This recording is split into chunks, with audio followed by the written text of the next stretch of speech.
Hey digital crew. So next video, we're talking about planets, and first off we want to think about how planets are in terms of their size compared to stars. So here's a picture of a star right there and a planet. Are those to scale? Is a planet bigger than a star? Is there one rule that says that one is always bigger than the other? Something to think about. If you go into the PowerPoint that I have posted, there are a few videos, two specifically, that go through a lot of the planets and star sizes, and you'll see how big the biggest things of these different groups is. And I don't want to spoil the surprise, so go ahead, stop the video now, go into the PowerPoint, and go watch these two videos. So there's this one, and then there's this one. So go ahead and do that. Alright, so in class, if you were in class, we would have taken aside 5 minutes or so to draw the solar system. What is the solar system? What does it look like? So without Googling it, without looking at a picture, I want you to visualize what the solar system looks like. So again, take a moment, just collect your thoughts, right? Visualize what's at the center of our solar system, what is part of it, what are the moving parts? Are there non-moving parts? Think of the names of all the things. What's there? What is the solar system? So again, take a break, think about it. Alright, so here's a picture of the solar system. Now, in your brain, you probably imagined the sun, probably imagined the planets. You might remember some of the names. You might remember all the names of the planets. You might be saying, hey, I remember Pluto is still there, and you might still think Pluto's a planet. Unfortunately, since 2006, it has been demoted to a dwarf planet, but we'll get to that in a bit. But there's some other things in this image that are not planets. Here's another image of the solar system. It's a little easier to pick out exactly what we're getting at here. But you've got the sun, which is at the center. It's on the left-hand side of the screen. And you've got the planets, right? Mercury, Venus, Earth, Mars, Jupiter, Saturn, Uranus, Neptune. But there's some other stuff there. There's an asteroid belt. There's the Kuiper belt. You've got Pluto. You've got something called Makemake or Makemake. I'm not exactly sure how to say it. Eris. You've got comets. You've got something called Ceres in the asteroid belt, or part of it. So the solar system isn't just the planets and the sun. It's also everything else that's basically around the sun, which is a lot of space junk, a lot of just free-floating rocks that are part of these big belts. So we're going to get into those belts specifically later, but just to throw it out there, right, the solar system isn't just this perfectly clean model of 8 planets. There's a lot of stuff out there, actually. So moving forward, the solar system, our sun, 8 planets, over 140 moons, millions of asteroids, and billions of comets. So there's a lot of stuff out there. Formation was 5 billion years ago from a giant cloud of gas and debris formed by the accumulation of material during the formation of the sun. So all the gas that went into forming the star formed the star, and any extra gas, anything that didn't get accumulated and built up and form from those initial fusion reactions, well, that's the stuff that turned into all the other space junk. So you've got all those asteroids and comets coming from that material, as well as all the planets and their moons. So we've got all of our planets, we've got all these moons. The type of planet, you've probably heard that planets are not all the same. The big difference, or at least one way to categorize planets, is to talk about them from what they're made of. So we're going to get into that in the next slide, but you've got the rock planets and you have the gas planets. So the planet type, or the type of planet, depends on the distance from the sun, and that really has a big thing to do with the temperature. The rocky planets usually can handle the warm temperatures of being close to the sun or to their star, whereas the gaseous planets are made up of a lot of ice, so they usually are not close to things that are hot, such as their star. Lastly, big point, gravity causes a layering effect of planets. If you recall from the early parts of the year, we were looking at the layers of Earth. We were looking at the mantle, the asthenosphere, the crust, the inner core, the outer core. We were looking at all these different layers. You don't just have a planet form and it just has all these layers. The cool part about that layering is it happened over time. And planets, again, are made up of a bunch of little rocks. You can think of them as like little blobs of Play-Doh that smacked into each other and built up. So how did it organize into these layers that seem to be the same thickness as you go around the core? How could that work? Well, the way it works is it has to do with the gravity of the planet and the density of the material. Think about if you were to take a whole bunch of different liquids with different densities and you just shook them together and you just let it sit for a while. Eventually things like oil, and you put water and you put honey or something like that into a bottle, shook it around and just let it sit, the honey would fall to the bottom because it's more dense. The oil would go to the top because it's less dense, and you'd have water in the middle. Well, there's your layering. That's what happened to Earth and to the other rocky planets as they were forming. They were really, really hot in the beginning stages. They were getting obliterated by all these different meteor impacts, or I shouldn't say obliterated, but they were getting hit, and that leads to energy and friction. And so things were movable. Things weren't rock solid. They were able to kind of move past each other, similar to the way the asthenosphere acts now.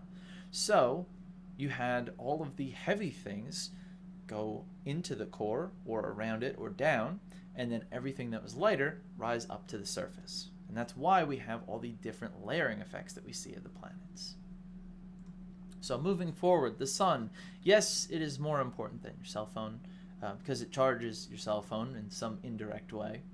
The sun provides heat and light to sustain all living things on Earth. Ocean currents and weather patterns are caused by the energy received by the sun. So it's definitely in charge of a lot of things.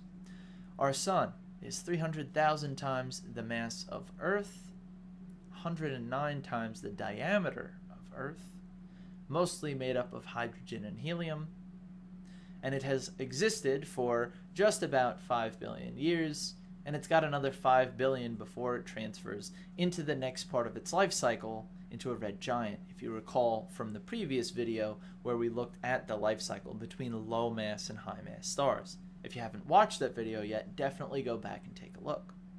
The sun is average size, density, and mass compared to other stars. It is very normal in those kind of parameters, I guess you could say. It's just an average Joe kind of star. So in a weird way, it's so average that it's interesting, which is kind of funny. Planets. Primarily composed of rocks near the sun and gas near the perimeter of the solar system, so the further you get away, the more likely it is you'll form a gas planet. We've got different names for these things, though. We don't just call them rock and gas planets. The rock planets we call the terrestrial planets. They are the inner planets. They are smaller than the other planets. They're rocky, more dense, and since they are close to the sun, right, they're the inner planets, they tend to go around the sun faster. They've got a shorter track. The gravity is more intense because they're closer to the sun. So their period of revolution, again, how fast they go around the sun, is going to be shorter. Then you go over to the Jovian planets. These are the gas planets. They are larger. They're the outer planets. They are less dense. And because they are far away, they are going to have a longer period of revolution. So that means they go around a much longer period of time. In a moment, we're going to take a look at a chart that actually has all of the data for those periods of revolution, and you get a chance to really look at how long it takes for some of them to go around. For some of them, it's quite long compared to our year. Lastly, let's take a second to look at Pluto. So Pluto is now a dwarf planet. There are a few other dwarf planets in our solar system, but it was demoted to that, if you want to think of it that way, which a lot of people do. It is not a planet because it's too small, too far away, and it just doesn't bully out enough of the things in its orbit. One of the big things that they said for Pluto is you have to be like the big bully in your orbit. In the line that you go around the sun, you better be the most massive thing, and they've got a certain cutoff number in terms of percentage. It's slipping my memory right now, but I think it's about 60-ish%. You might want to look it up. I should probably look it up. But you have to be like the big dog in your orbit, and Pluto isn't. There's a whole bunch of other stuff that it still has to, like we were saying before with the Plato, it's got to smack into that stuff, and it's got to become part of Pluto. Pluto's got to grow by collecting all the other rock in its orbit, and then maybe they will put it back into planet status. But that's probably going to be quite a while before that happens. So that does bring us to the chart we were just thinking about, the solar system data table. That is on page 14 of your ESRT, right below the star chart that we've been working with. So you can see on the left, we have celestial objects: Sun, Mercury, Venus, Earth, Mars, Jupiter, Saturn, Uranus, Neptune, and then Earth's moon. Now, this is mostly in order, except for the moon, right? The moon is right next to us, right next to Earth. But we know that because of the next column. So the mean or average distance from the sun. So if you look, those distances, I think you can see my mouse on the screen, those distances are all increasing as you go from the sun. So Mercury is about 60, Venus is about 110, Earth is about 150. These are all numbers that are increasing. And what are these numbers? They are million kilometers. Each one is millions of kilometers from the sun. So we are about 150 million kilometers from the sun. And they get pretty big. So just quickly, we've been talking about period of revolution, so you should have a good idea of what it is, but it's always confusing because they're two R words and they both kind of are a similar thing. So period of revolution, period of rotation, which is which? So think about it for a second. Which one of those is revolution, which is rotation? All right, that's been enough time to think. So A is rotation. B is revolution. Rotation is like to pivot, and then revolution is to go around. So rotation, revolution. There is another picture to show this, right? The revolution around the sun for Earth, that's its orbit right here. And then on it you can see that there's an arrow, that would be the rotation. And keep in mind the moon does the same thing, just instead of around the sun, well, it also goes around the sun, but here you can see the orbit is around Earth. So it revolves around Earth, and it also rotates itself. So that means the period of revolution is something we can look at right here, how long it takes to go around. And you'll see once again that there is a pattern. Now, if you look quickly, it doesn't look like there's a pattern. But if you notice, there's days and there's years. So these numbers are increasing, even though it jumps from 687 to 11.9, because 687 is in days, 11.9 is years. So these are all increasing amounts of time, right? 88 days, 224 days, 365 days, 687 days. All the inner ones are labeled as days, all the outer ones in years, just because it gets big. So period of rotation, this is where things don't line up. So the distance and the revolution do have a little bit of a relationship. They increase as you get away from the sun. Period of rotation is kind of wacky. You can see that Venus has a 243-day period of rotation. What that means for Venus is that it actually has its year going around the sun before it completes one day. It's just kind of odd to think about.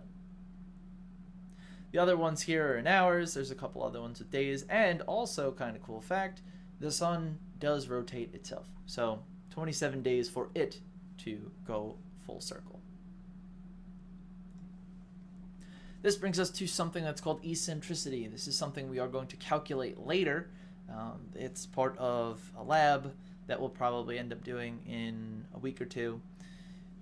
Eccentricity has to do with mathematically saying something about the shape of its orbit. If your number is very close to 0, your orbit, the path you take around the sun is going to be more circular. If it's closer to 1, it's going to be more linear or more stretched out. So what does that really mean? Here's a diagram of what those values sort of look like. So if you're at 0, you can see with the red, it's perfectly circular. If you look at point 2, which is something like Mercury, you'll see it's a little off. It looks a little bit squished, still pretty circular, but that is what a point 2 looks like. And then as you continue to make that number larger, eccentricity is growing to the right, you'll see that there is something called Halley's Comet. It's a very famous comet, comes around every 80 or so years. That has an eccentricity around here, about the 0.95, and you can see that that's very different. So here's a picture comparing it to the other orbits layered on top of each other, where you can see Earth's orbit, which is very close to 0, is near circular. Halley's Comet, though, you can see is very, very drawn out, and this has an interesting effect on its speed as it's going along this as well. So if you look here, the red is like Earth. It's going to maintain pretty much the same speed throughout. But watch the pink. Watch the pink orbit. It's very far from the sun right now, so it moves slow. And as you continue to watch, you'll see it's speeding up, it's speeding up, it's speeding up, and slingshot. And so this is something we see with the eccentric orbits, is that they actually move slower on one end and faster on the other because of the distance to the sun. The Earth is pretty much the same distance to the sun. It has a little bit of variation, but the speed isn't that big of a difference. That's very different when you have a very eccentric orbit. So once again, follow the pink. It's moving slow on the side that's far from the sun, and then it gets pulled in, and then, boom, slingshots around. So that is eccentricity, the shape of the orbit, and we talk about this as 0, if your number's close to 0, being like the red, more circular, and if you are closer to 1, it is more stretched out, or they say linear. And that is going to be it. We'll look at these pictures the next time, but if you have any questions, you can always feel free to email me. So, have a good day.